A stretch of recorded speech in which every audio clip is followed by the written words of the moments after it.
Mr. Bennett continues, if one cannot arrange that an income of 24 hours shall exactly cover all proper items of expenditure, one does muddle one's whole life indefinitely. We shall never have any more time. We have, and we have always had, all the time there is. Isn't that well said? Let's consider some approaches to managing our time most effectively. The first approach is to ignore the subject altogether. The man says, I've been late all my life. I can't ever seem to get a handle on my time. Heck with it. I'll just struggle along the best I can. That's okay. It's your life, right? You can do with it as you please. But consider what this attitude might be costing you. Here's the second approach. Step down to something easier. Again, that's okay too. A man works for a company, then decides he wants to own one. When he gets that responsibility, comes to work before everyone else, leaves after everyone else, he now says, I would rather work for someone else's company. Hey, again, it's your life. Success is not a stereotype. There isn't just one model. Know clearly what success means to you and be comfortable with the price you pay for it. You might have heard the story of the little girl who complained to her mother that her daddy never had time to play with her. She said, why doesn't my daddy play with me? He comes home from work, goes to the study and work, comes out for dinner, goes back to work again. I want to play with my daddy. So her mother explained to her, your daddy is very busy. He loves you very much, and that is why he works so hard. At his office, he has so much work to do that he has to bring the rest of it home and finish it here. That is why he can't play with you. The little girl thought for a moment, trying to solve this problem, and came up with the answer. She said, well, why don't they just put him in a slower group? Hey, not a bad idea. Don't throw away other important values in your life just going for one. I went for some things in my life and found out later I had paid too much. If I had known how much they were going to cost, I never would have paid. So that is a consideration. The next approach to time management is to work longer and harder. And we all know the dangers there, right? Unless you aren't working at all, then you probably need to work longer and harder. But for some people, if 10 hours won't do it in a day, they work 12. And if 12 won't do, they move it up to 14. Some people even take on 2 jobs. And there are some very real dangers here, not least of which is health problems that result from not being able to handle the stress. So you've got to be careful with this approach. The last approach I think is the best, and that is to get more out of you. In the time you have assigned to labor, make the hours more valuable. The key is not to work harder, but to work smarter. If you're putting in about 8 or 10 hours a day, 6 days a week, that's about it. You can't work much harder. But remember, it's not the hours you put in that count. It's what you put in the hours. Get more from you to make the investment of time more valuable. And no telling how valuable you can become. We don't lack the capacity. We only lack the ideas and the will and the discipline to carry them out. In considering the subject of time management, remember that a big part of the key for changing is to take it in small steps. Most of us don't make revolutionary changes. We change a few degrees at a time. When you get some life momentum rolling, it's not that easy to make all the changes all at once. Hey, you can't whip a U-turn with the Queen Elizabeth II. When that big ship gets moving, they say it takes 7 miles just to get it stopped. So when it's really moving, you just have to nudge it a little,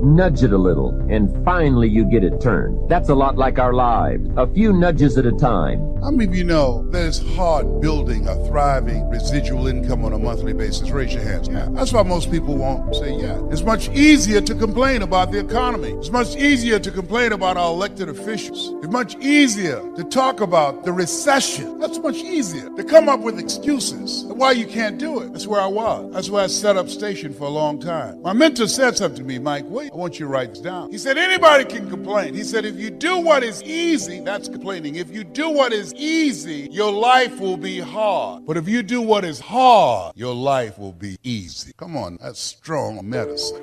If you do what is easy, complain about your situation, your circumstances. If you do what is easy, stand around and be a volunteer victim like everybody else. If you do what is easy, surrender and give up on your dreams. Become depressed and bitter and angry. Anybody can do that. If you do what is easy, your life be hard. But if you do what is hard, keep coming back again and again and again. If you do what is hard, approaching strangers, talking to people in shopping malls, get up dressed every day, going out prospecting, expecting, knowing some way, somehow, with a spirit of expectation, somebody's out here looking for an opportunity. You can go outside right now and see some pigeons, but you're out hunting for eagles, and they're not common. And if you do that over and over and over again, somebody's going to show up. Somebody's going to say, I'm the one. Dr. Thurman, I love him so. What a great. He said there's something in each and every one of them that waits and listens to the voice of the genuine in yourself. It will be perhaps the only guide you will ever have. And if you cannot hear it, all of your life, your days will be spent on the ends of string that somebody else pulls. And I submit to you, you invest time and money, go to the airport, fly across country. I suggest to you, some of you drove here. I suggest you showed up because you said, I'm going to pull my own strings. I'm going to control my own life. Nobody will ever pull my strings again. Give yourselves a round of applause. I want you to write this down. Choosing your future. It's a program that we've created that's designed to put in place for you to work on yourself. A systematic process that changes your mindset. It's possible, it's necessary, it's you, it's hard, it's worth it, it's done. It's 6 CDs. I'm tired, y'all. I'm tired of shortcasting.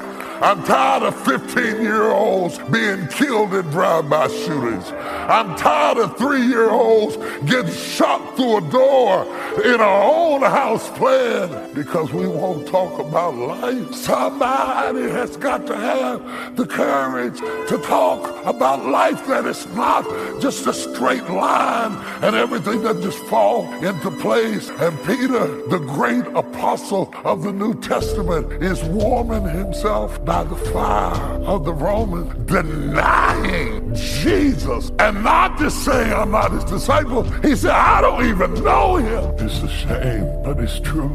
And what of Thomas? Thomas, who said, we must go and die with him. Where is he? Where is Thomas? Not in the upper room later when Jesus rose from the dead. Where is he at the cross? Because when Jesus left for Jerusalem, Thomas said, look it up, I must go and die with him.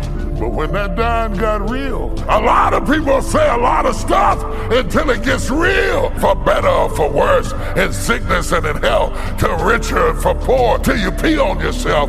When it gets worse, don't be so carried away about what people say, because Thomas, who was ready to die for him, turns up MIA at the cross. I see John, I see Mary, I see the Roman soldiers. Where is Thomas at the cross? No wonder he doesn't show up in the upper room. Shame. No wonder he is not gathering with the rest of the disciples, because they heard him say, I will die with him. And they know he had shrinking to the bushes and ran down the path and went over the hill and swam across the creek to get away from death. And what about Judas and his infamous betrayal of Jesus? I was reading a non-canonical book called The Gospel of Judas that has been discovered in the antiquities of history. And in it purports the ideology that Judas really wasn't trying to betray Jesus. He was trying to put Jesus in a situation where he would have to overthrow Rome so that the kingdom could come. And he thought that if he got Jesus in an open confrontation with Rome, that Jesus would show his power and rise to power, and he would finally take on politics and stop healing sick people. Because I'm tired of you healing sick people.